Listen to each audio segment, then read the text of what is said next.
I'll tell you a Yechidus I had. I had a Yechidus with the Rebbe. We went to England, the end of Tavshin, Chof. My wife stayed in Manchester for a few months, for 3 months till Kislev, because she was having a baby there.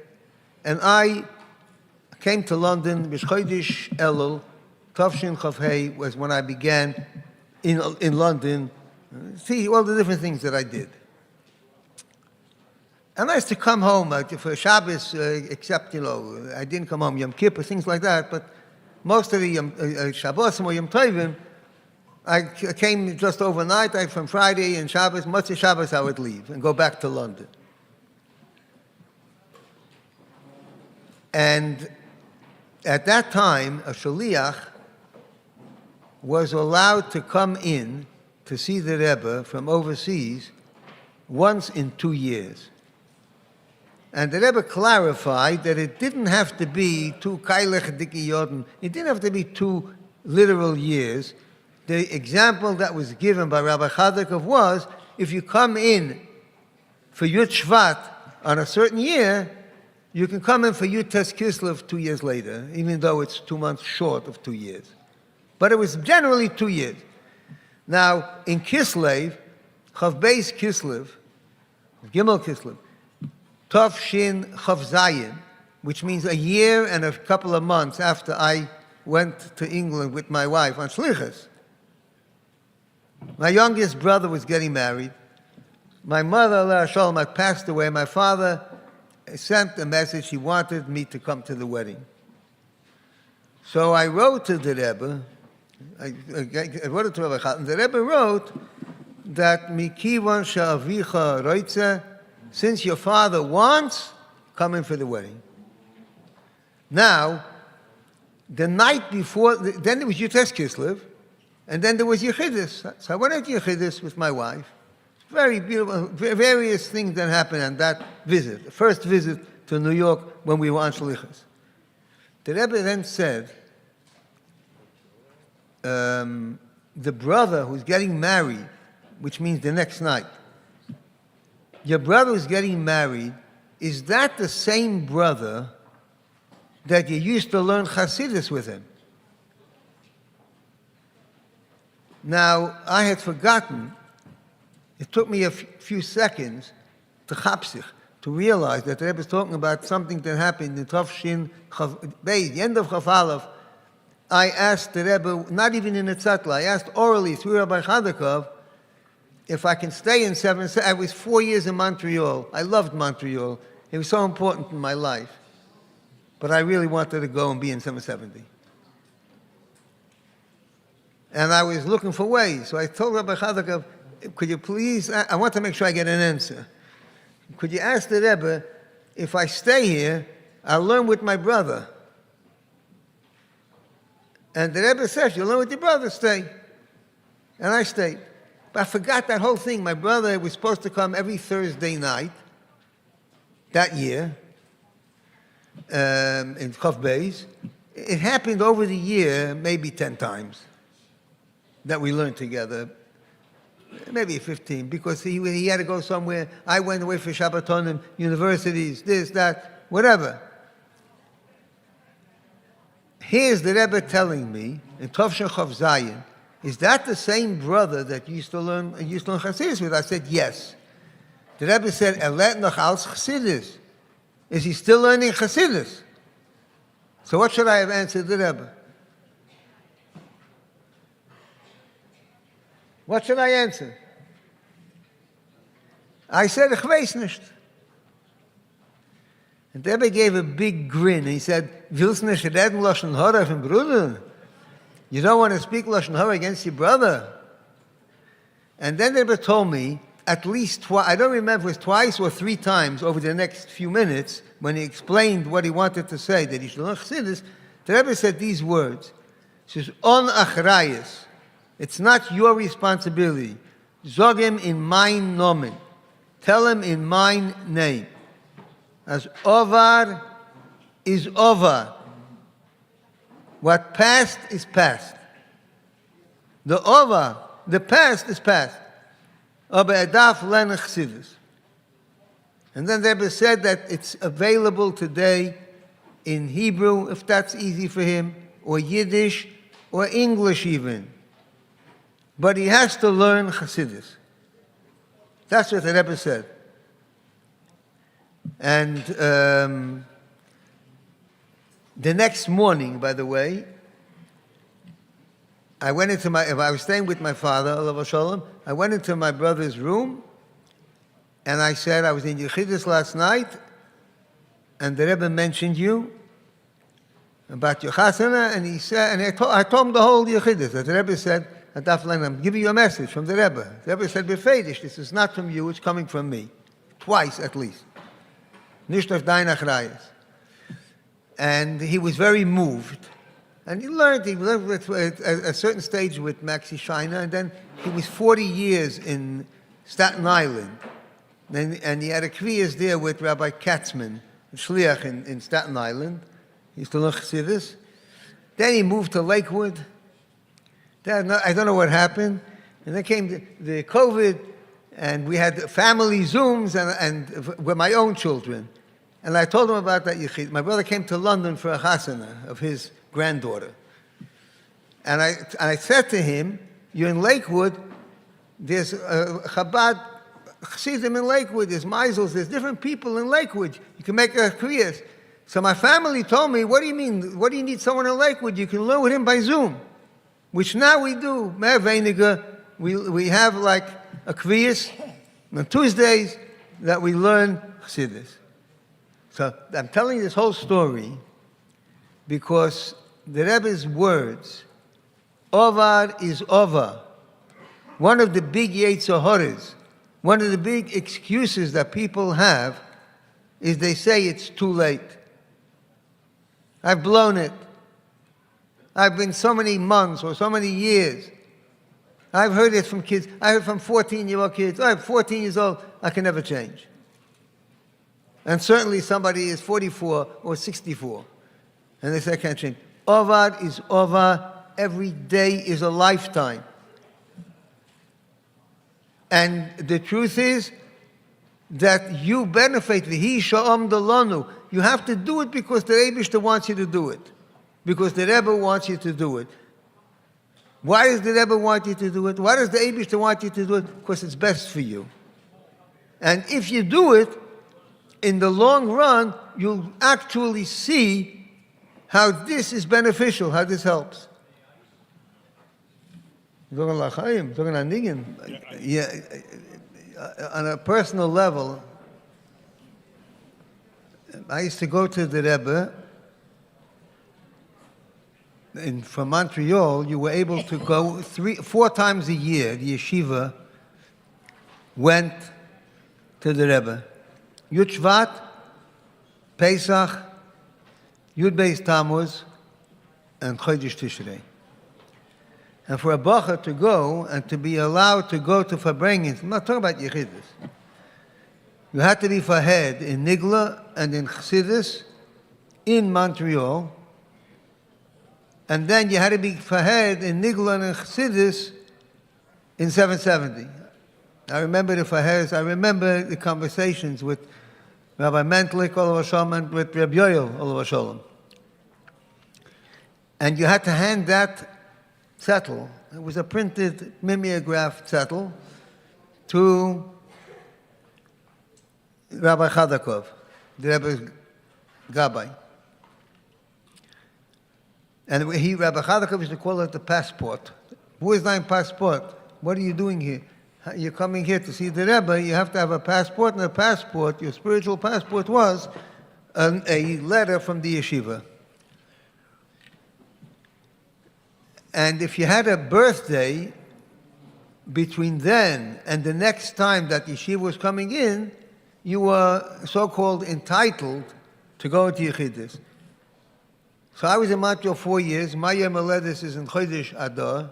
So I was to go, Yud Shvat was my time to go in Yechidus. Yud Ches, about 4 o'clock in the morning.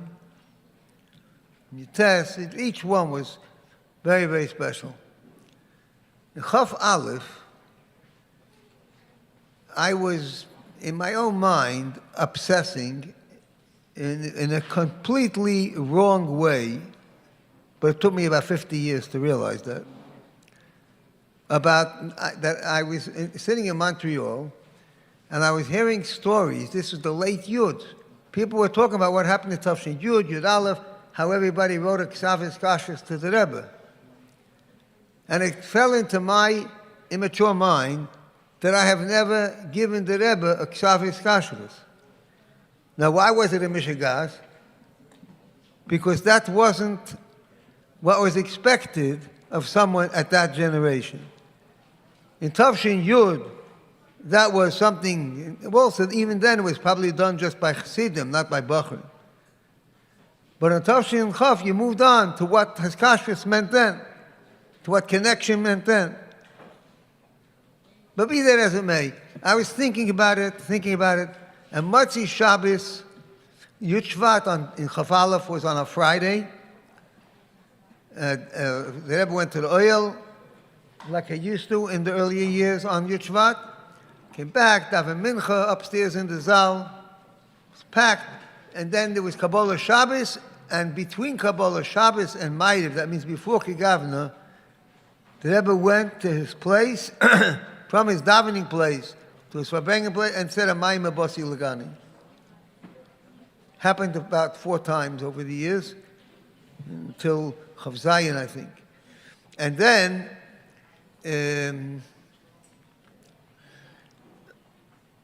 Shabbos was a Farbrengen. Motzei Shabbos was that was the big advertised in the papers, Farbrengen. Sunday night was Yechidus. So Motzei Shabbos, I was standing like the bleachers, like you saw these boys in the Farbrengens here. And I said L'chaim to the Rebbe. And Bashgocha Pratis, I just said to myself, Rebbe, tell me how to be Mekushar. That's what I was saying to myself.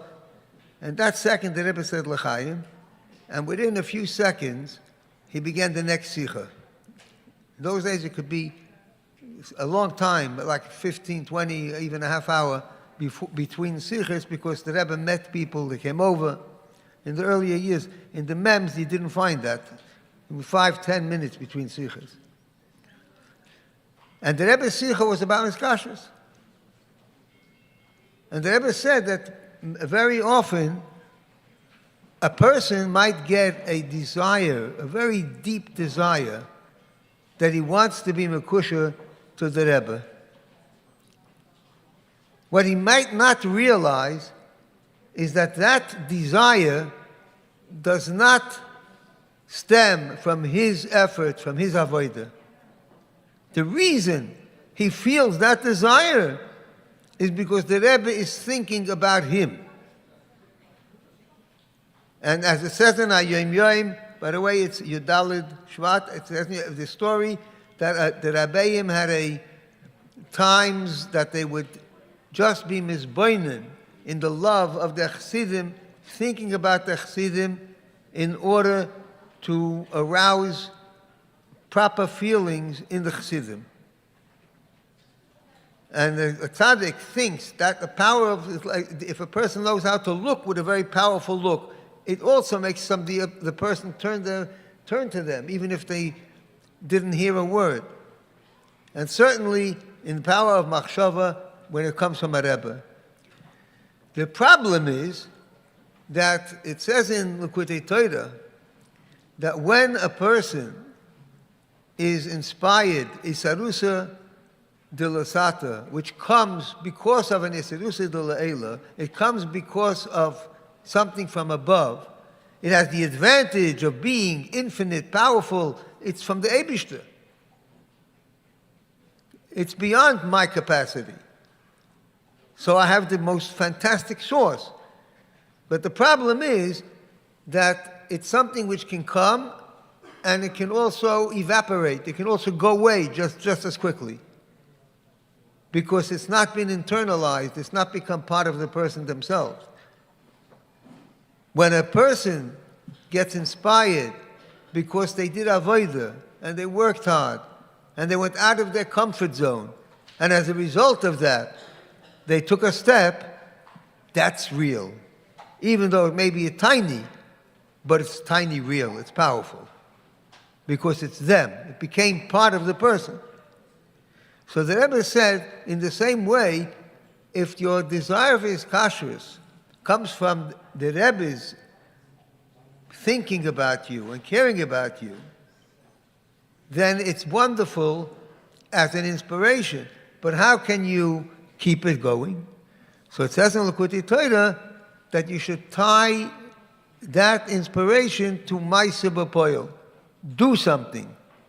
And that will create it. That's all the background. So I went into Yechidus. This was Motzei Shabbos.